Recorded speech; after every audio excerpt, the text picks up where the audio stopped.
7. Barrett outside the switch. Doncic goes and then he hammers it home. Broke his ankles.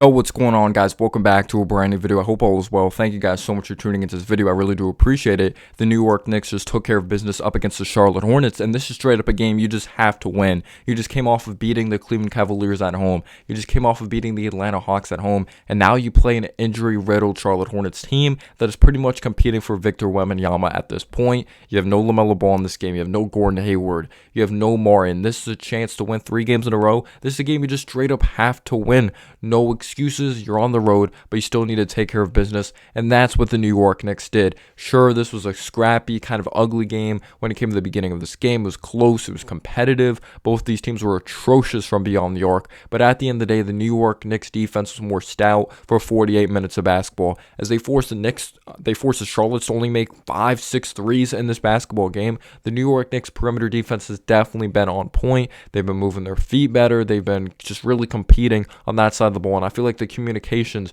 better on the defense side of the basketball. Sure, the Charlotte Hornets are not a good team, but in the past, we probably would have, like, if this was the beginning of the season, I'm sure the Hornets would have made way more threes, in my opinion. The New York Knicks ended up finishing making like 12, 13 threes around that department. Yes, we weren't amazing from beyond the arc, but we did hit threes in big-time spots when it did matter. Julius Randle really took over when it came to that second quarter before halftime. Yes, sure, there was moments that he really over-dribbled, but another over 30-point game. Knocked down some threes. He was 4-10 from beyond the arc, I believe. He did take 10 threes. Maybe that is a bit much, but he had some nice drives working down the lane, playing strong, playing physical. Did a solid job on the board, 7 rebounds. Maybe we'd like to see him get those assists up, but he played pretty disciplined. He didn't turn the ball over like crazy. I thought everyone played scrappy. I thought everyone played really hard. Miles McBride came off the bench, still in the rotation, taking Derrick Rose's spot in the rotation. Season high, 10 points, knocked down a couple threes in this basketball game as well.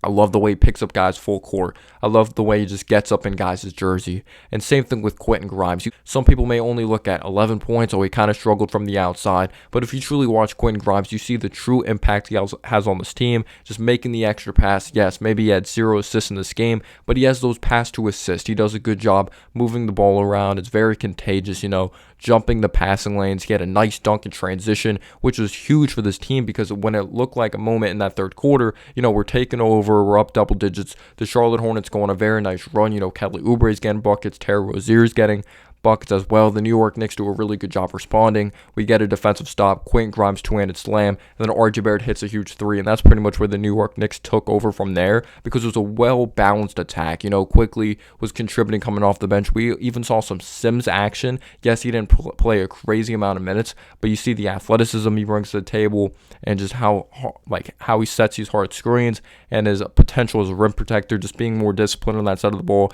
He definitely needs to work on, but Hartenstein and RJ Barrett ran a nice 2-man game together, which is really nice to see when it came to that fourth quarter, when the New York Knicks were really just pouring it on, because this became an absolute bloodbath. And yeah, Terry Rozier got his buckets, but most of them were buckets when this game was pretty much over when it came to the fourth quarter as well. But RJ Barrett did a really good job getting to the free throw line, being physical. Yes, he missed some bunnies. He missed some open shots, especially at the beginning of this game, but he did a good job responding to adversity, knocking down those free throws, being physical, working down the lane. Did a solid job distributing the basketball. Ended up with 4 assists. Brunson didn't have a crazy big-time scoring game, but he understood that he wasn't shooting it well. Only took 11 shots. He ended up with 11 assists. Did a solid job taking care of the ball, and still found ways to get to the free throw line. Mitchell Robinson did a really good job protecting the rim as well. He had a block or 2 in this game. He did a good job rebounding, and he definitely was one of the guys that really ignited this team early on. It was close, competitive at the beginning. Both these teams struggling shooting the ball from the outside,